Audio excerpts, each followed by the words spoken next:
No estúdio da TV Cultura do Amazonas, começamos mais um programa especial da série Tome Ciência da Amazônia.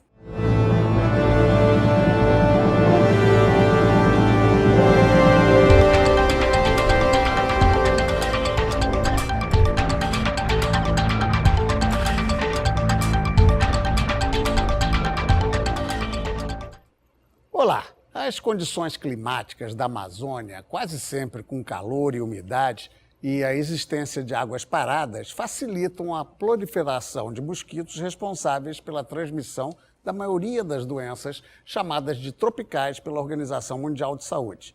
O atendimento precário numa área tão extensa, a falta de saneamento e o desmatamento agravam e dificultam o controle de doenças como a malária, febre amarela e leishmaniose. O que são essas doenças, os tratamentos e prevenção e até a própria rotulação como doenças tropicais serão debatidos a partir de agora pelos especialistas convidados. Vamos apresentá-los então. Formado em Medicina pela Universidade de Brasília, Marcos Vinícius Guimarães de Lacerda já escolheu a infectologia em sua residência médica na Fundação de Medicina Tropical, especialidade que manteve até o seu doutorado. Integra o Comitê de Assessoramento Técnico do Programa Nacional de Controle da Malária do Ministério da Saúde do Brasil, além de ser consultor eventual da Organização Mundial da Saúde. Ainda coordena o Centro Internacional de Pesquisa Clínica em Malária, com sede em Manaus. Formada em Medicina e Filosofia pela Universidade Federal do Amazonas, a UFAM, Maria Luísa Garnello Pereira fez mestrado em Ciências Sociais e doutorado em Antropologia. Professora visitante da Philips University Marburg, da Alemanha, ela é pesquisadora e vice-diretora de Ensino e Informação em Saúde do Centro de Pesquisas Leônidas e Maria Dini, da Fiocruz. Flor Ernestina Martínez Espinosa é médica colombiana, veio fazer residência médica em doenças infecciosas na Fiocruz, onde acabou completando o mestrado e doutorado em medicina tropical.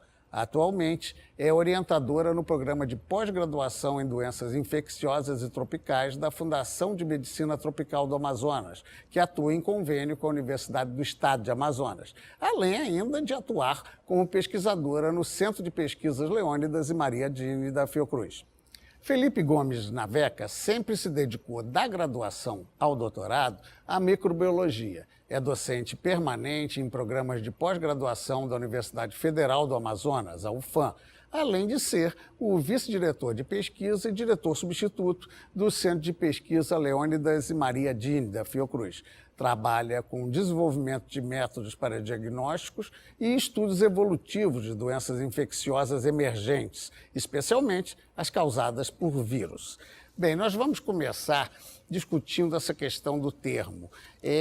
Muitos pesquisadores começaram a criticar o termo doenças tropicais, porque parecia coisa do colonizador que chega aqui, tudo que é quente, tudo que é subdesenvolvido é tropical.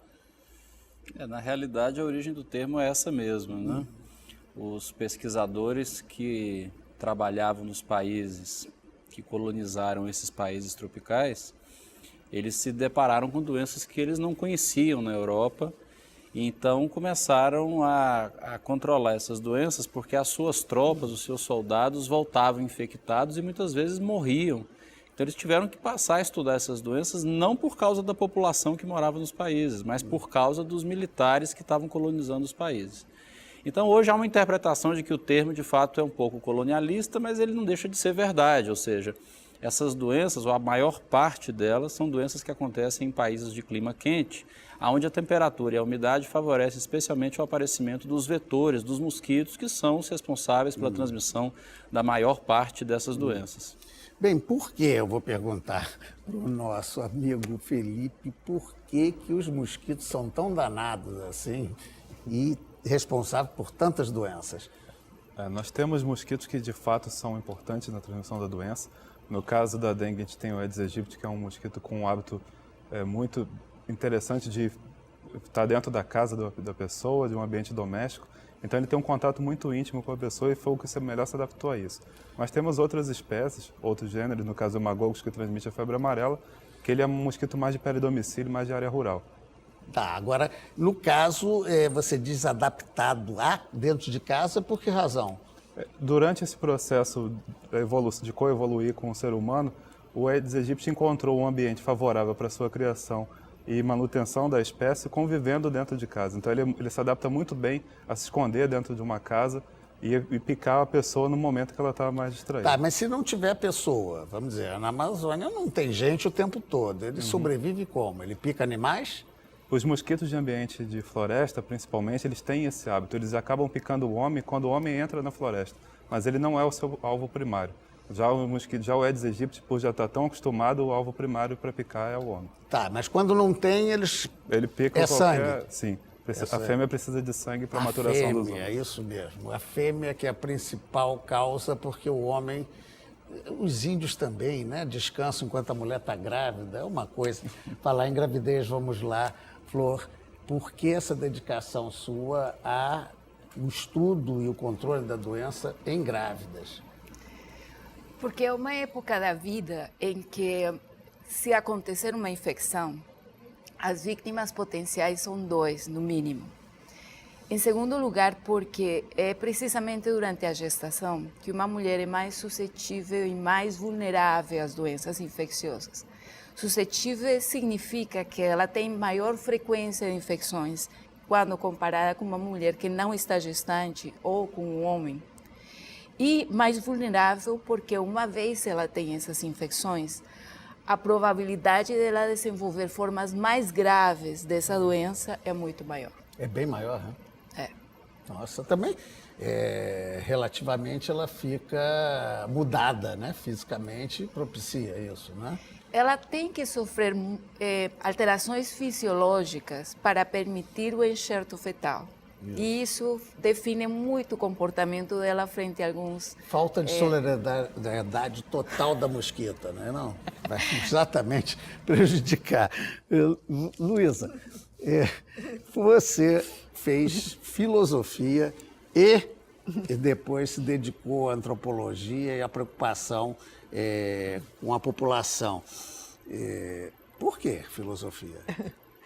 Bom, quando você estuda bichinhos, micróbios e mosquitos, você se dá conta de que às vezes você tem ferramentas boas para controlar, né? Você tem, às vezes tem vacina, tem medicamento, tem inseticidas e nem sempre a gente tem sucesso. E a razão é porque você precisa entender como as pessoas estão vivendo. As desigualdades sociais, os problemas econômicos, a falta de políticas públicas efetivas. E aí chegou uma hora que eu resolvi que eu precisava entender os fundamentos da vida em sociedade, porque a minha medicina não estava sendo suficiente para entender o que estava acontecendo ao redor. Em se tratando de Amazônia, é uma situação bastante complexa. E é mais suscetível quem vem ou quem está à questão das doenças ditas tropicais?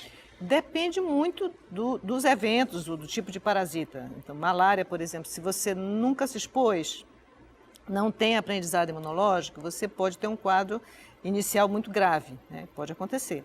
Entretanto, essas pessoas do interior da Amazônia, por exemplo, que estão expostas a vários casos de malária, pegaram várias vezes, elas têm uma grande complicação crônica, né? Então, a chance delas de morrer de um primeiro ataque de malária é pequena, mas, em compensação, os danos para a vida são muito grandes. Ou seja, altera em que, essencialmente? A continuidade? Tem muitas coisas que alteram.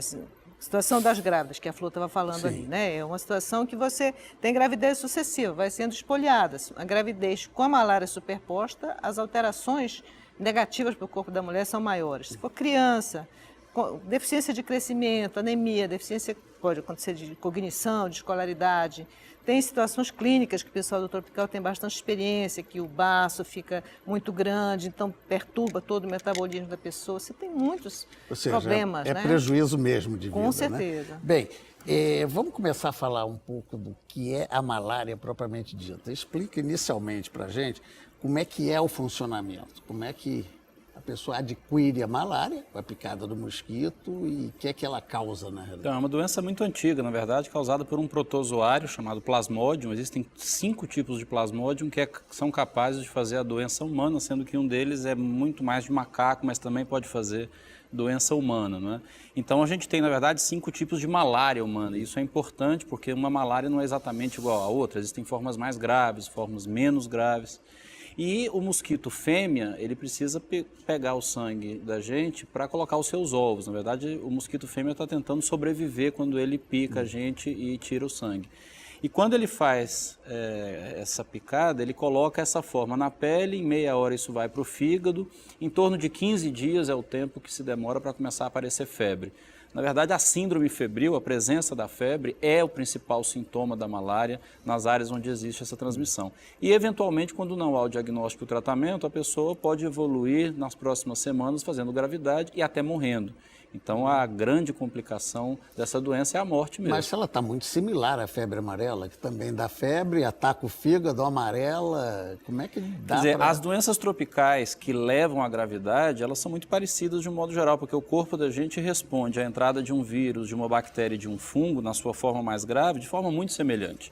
Então, é muito comum aparecer uma pessoa já muito grave, quase morrendo, e há uma dúvida sobre qual doença é, porque elas todas se confundem nessa fase final. Bem, com essa dúvida a gente vai para o intervalo. Quando voltar, eu vou direto falar com o Felipe sobre essa questão de diagnóstico, que é o estudo que ele está fazendo e se dedicando. Um instantinho só, que a gente volta já já.